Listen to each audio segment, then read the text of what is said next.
আজ আমরা এমন একটি বিষয় নিয়ে আলোচনা করব যা প্রায় প্রতিটি মানুষের জীবনের সঙ্গে জড়িত। সেটা কি জানো? খারাপ চিন্তা থেকে নিজের মনকে কিভাবে নিয়ন্ত্রণ করব। অনেকেই মনে করেন শুধু আমার মনেই এত খারাপ চিন্তা আসে, কিন্তু বাস্তবতা কি জানো?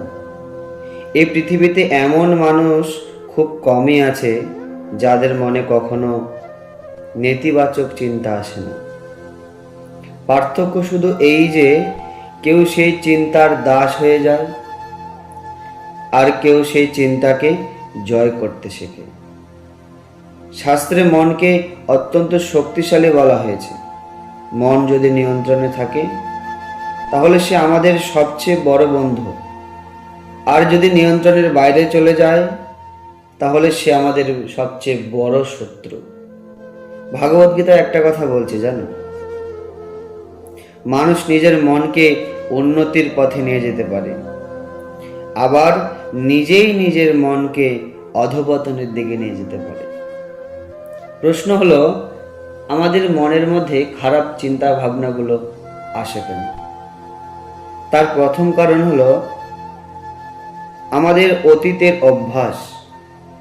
আমরা যা দেখি, যা শুনি, যাদের সঙ্গে মিশি, ধীরে ধীরে সেগুলো আমাদের মনে ছাপ ফেলে দেয়। দ্বিতীয় কারণ কি? অলসতা। যখন মন কোনো ভালো কাজে ব্যস্ত থাকে না, তখন অপ্রয়োজনীয় ও নেতিবাচক চিন্তা সহজেই জায়গা করে নেয়। তৃতীয় কারণ কি? খারাপ সঙ্গ। যেমন আগুনের কাছে গেলে গরম লাগে, তেমনি খারাপ সঙ্গ মনকে দূষিত করে। চতুর্থ কারণ কি? ভয়, দুশ্চিন্তা ও ভবিষ্যৎ নিয়ে অতিরিক্ত উদ্বেগ। এখন প্রশ্ন হলো, এই মনকে আমরা কিভাবে নিয়ন্ত্রণ করব? প্রথম উপায়, ভগবানের নাম গ্রহণ করুন।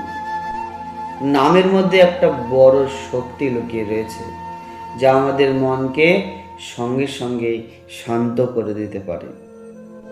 যখনই খারাপ চিন্তা ভাবনা আসবে তখনই সঙ্গে সঙ্গে মহামন্ত্র জপ করুন, হরে কৃষ্ণ কৃষ্ণ কৃষ্ণ হরে হরে, হরে রাম রাম রাম হরে হরে। মহামন্ত্র শুধু উচ্চারণের জন্য নয়, এটি মনকে ধীরে ধীরে পবিত্র করার একটি আধ্যাত্মিক সাধনা। ভালো বিষয় দিয়ে মনকে পূর্ণ করুন। যদি একটি পাত্রে নোংরা পানি থাকে, তাহলে পরিষ্কার জল ঢালতে থাকলে একসময় নোংরা জলটা বেরিয়ে যায়। মন তেমনি। ভালো চিন্তা, ভক্তিগীত, শাস্ত্রপাঠ, কীর্তন, সৎসঙ্গ মনকে শুদ্ধ করতে সাহায্য করে।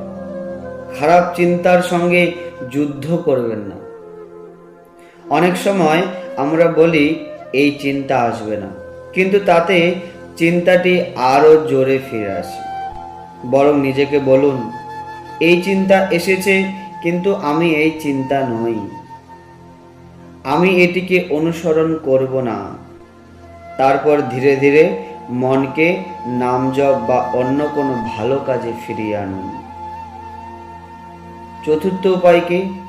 সৎসঙ্গ করুন। ভালো মানুষের সঙ্গে থাকলে আপনার মনে ভালো চিন্তা ভাবনা জন্ম নেবে। ভক্তদের সঙ্গে সময় কাটান, কীর্তনে অংশ নিন, আধ্যাত্মিক আলোচনা শুনুন, ভাগবত পাঠ, গীতা পাঠ এগুলি শুনুন।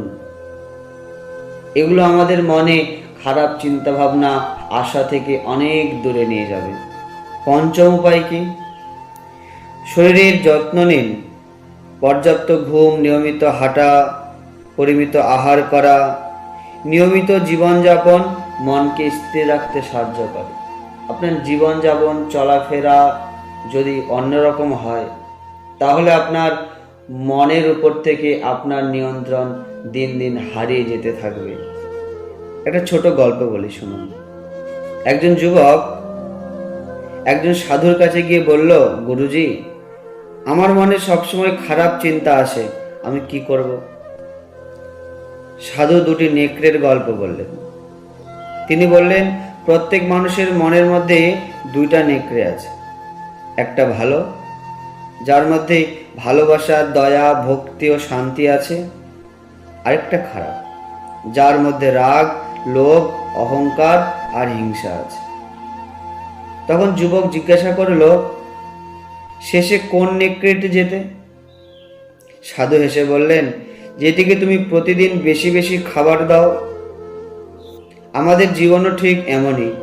আমরা যদি প্রতিদিন ভক্তি, নাম জপ, ভালো কাজ এবং সৎসঙ্গকে গুরুত্ব দিই, তাহলে ভালো চিন্তাই শক্তিশালী হবে।